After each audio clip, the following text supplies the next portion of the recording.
महाराष्ट्र मंडल तो एक एक गोपी के साथ एक एक कृष्ण,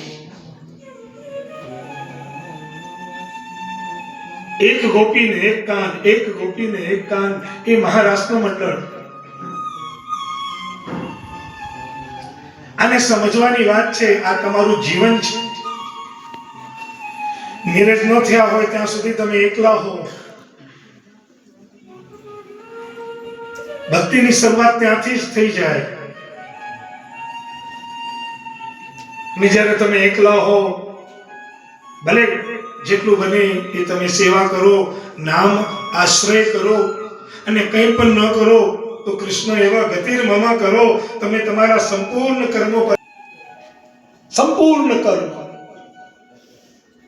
તમારા જીવનના કેન્દ્રમાં જો કૃષ્ણ આવી જાય એનું નામ છે લઘુરાસ। એટલે જીવનના જ્યારે દરેક કર્મો પરમાત્માને અર્પણ થઈ જાય એટલે સમજી લેવું કે હું લઘુરાસમાં પહોંચી ગઈ। અને જ્યારે તમારું જીવન સમર્પિત હોય, તમે જ્યારે સંયમી હો, તમને જ્યારે ઇન્દ્રિયોનો નિગ્રહ હોય, જ્યારે તમારામાં તપ હોય, સાધના હોય, તો ઠાકોરજીની એવી કૃપા હોય કે તમને પાત્ર પણ એવો જ જડે।